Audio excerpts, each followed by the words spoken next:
আসসালামু আলাইকুম, আমি ইঞ্জিনিয়ার আজমল হোসেন প্রিন্স। আজকে আমরা কথা বলবো টিম্বার বা উডেন পাইল নিয়ে। আসলে টিম্বার বা উডেন পাইল কেন করা হয়?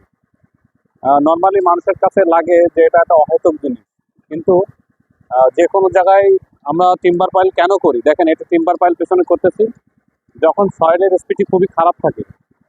আর বিশেষ করে মানুষের কাছে যখন টাকা কম থাকে, যে না আমি একটা বিল্ডিং করতেছি, তো আমার কাছে পাইল করার তেমন মানে পয়সা নাই, বা স্যান্ড পাইল করার মতো, গ্রাউন্ড ইমপ্রুভমেন্ট করার মতো পয়সা কম।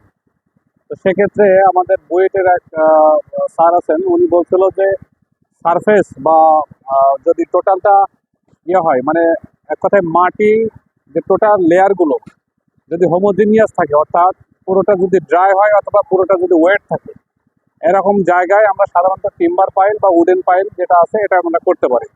কিন্তু সেক্ষেত্রে কিছু ক্রাইটেরিয়া আছে, যেমন সঠিক গাছ থাকা লাগবে, গাছের ডাইমেনশন ঠিক থাকা লাগবে। তারপরে আমরা মেকিং যে সিস্টেম সেটা প্রপারলি মেনটেন করতে হবে।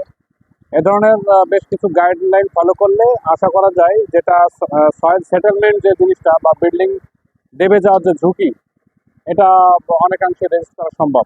তো সেক্ষেত্রে আমরা উডেন পাইলগুলো সাজেস্ট করি সেই সমস্ত ক্ষেত্রে। ধন্যবাদ আমাদের ভিডিও দেখার জন্য। আসসালামু আলাইকুম।